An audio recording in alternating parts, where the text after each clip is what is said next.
Good morning. I'm Amy from Pickin' Time, and this is the Friday before the farmer's market, and I wanted to show you what happens on harvesting day. So it's a beautiful morning, there's a cool breeze, and I'm down here in my zinnia patch. I've already picked a few buckets of flowers and I'm adding to this bucket here. And did you know that sunflowers are native to our country? And they started out as a much smaller flower, kind of small, probably like this black-eyed Susan here, but the Russians decided to breed them, and now they're much larger, and there's so many different breeds of sunflowers that they come in all colors, but here's one that I've grown, and it's a crow-cut orange sunflower, and they are one of the fastest blooming and best to hold up in a vase. And then here's my zinnias. So I'm just going to take you along with me as I cut some of the flowers and start putting them in the bucket for the farmer's market. So come on over, and I'm going to go ahead and cut this beautiful pink zinnia. And I always want to strip the leaves in the field because the leaves get in the way and they dirty up the water. But I love the color of that. And just gonna put it in the water, and I want to get these into the shade as soon as possible, or into a cool room. And here's another zinnia that I'm taking the mesh cover off of. I have to protect my flowers from the bugs. So I'm going to go ahead and cut this one. And I do look for any bug damage or anything, and if there is any, then I'll just use it in my own flower arrangement and not try to sell it. But that one looked pretty good.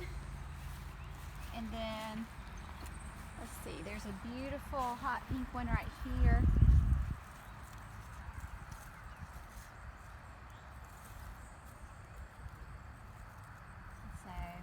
I'll just carefully take this cover off, and I try to leave, if it has another branch to the side, I like to leave that on there because that one will bloom later. Strip the leaves off. If I can get a good 12-inch stem, I'm happy with that. 12 to 18-inch stems are good. And I've got some marigolds that I've already cut, but here's some more. I think I'll go ahead and get this one. It's got a nice long stem.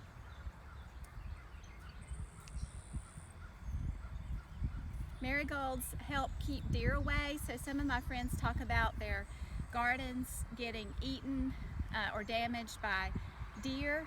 Well, they hate marigolds. They're stinky. I don't mind the fragrance of it, but the deer hate it.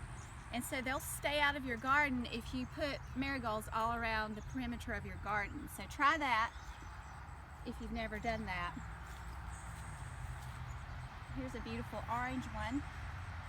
It's going to have a shorter stem, but that's okay. Put it in a shorter bouquet. I'm going to pick one more zinnia, and then I'll take you to another area. Oh, that one has a good long stem. Look at that color.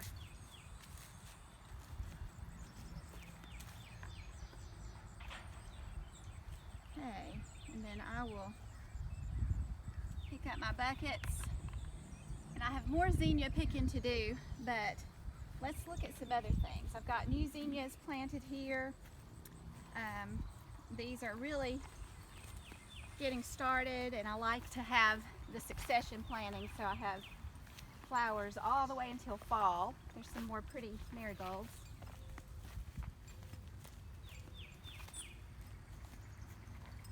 Hello, little bird. Here's some honeywort. Let's see. It has these cute little tiny purple flowers.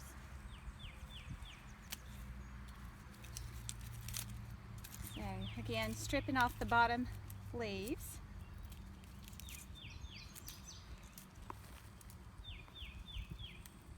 And just kind of cleaning it up, but that makes a nice filler in a bouquet. It's got some really pretty foliage and little dangling flowers there.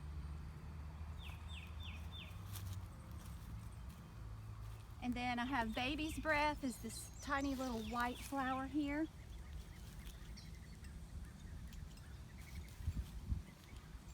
Makes a cute little filler. That'll be in a smaller bouquet, I'm pretty sure. And then the Cosmos is starting to open. I pick these when they're just cracking bud or when they're just barely starting to open, because once they're fully open, they don't last as long in a vase, but they will continue to open when they're at that stage. And then here's a beautiful coneflower. This one here. I think I'm going to leave that one because this is a younger plant, and so I'm just going to let that one kind of do its thing. I have pumpkin flowers here, but I don't use those in bouquets. I'll let those turn into pumpkins. Then I have some lavender, and this is my herb patch here, and the lavender makes these pretty flowers, purple flowers. And so I like to use that because it smells so good.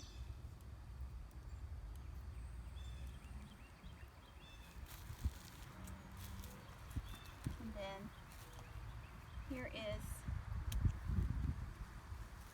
Salvia, purple spiky flower. Again, it's just a really nice filler in a bouquet. You can't have all big showy flowers, you need some filler flowers as well. And then we'll move on to some more of the herbs. I do use this golden oregano as a filler also, and it has a flower. Strip off half the leaves, put it in the bucket, and it smells good. It has a really good fragrance also.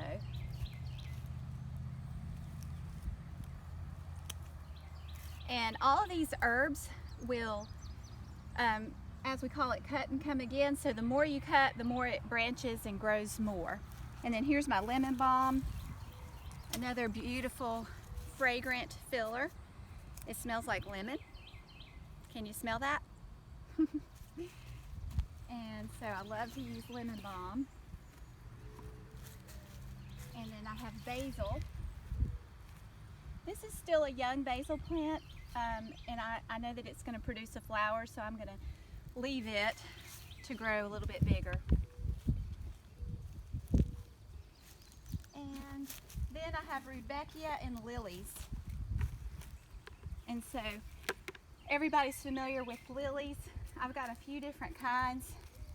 There's this single petal lily here and a darker one with double petals, and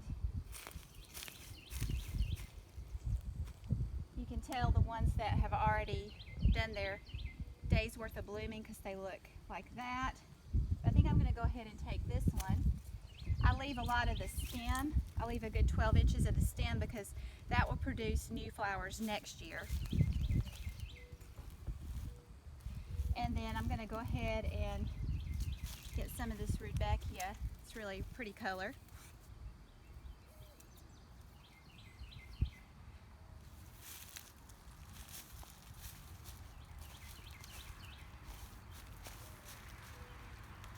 The Rudbeckia comes in all different colors. Here's a greenish one that's got that rust tinge. So it has more green color, and it's a cute little filler flower as well.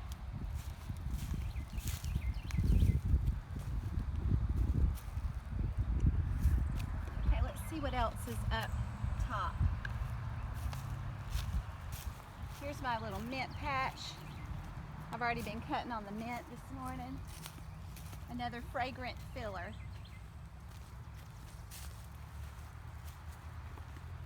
See how the dahlias are doing.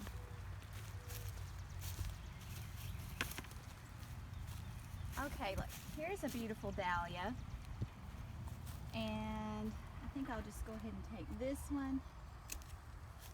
This will be in a smaller bouquet. It's a pretty color. And then there's this wine red color. Strip off the bottom leaves.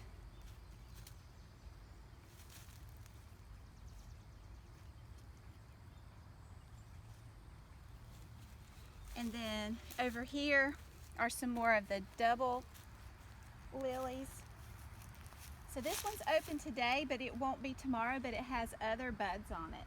So I kind of look for ones that I think will open the next day. Strip off the bottom leaves, and that'll make a beautiful flower for a bouquet as well.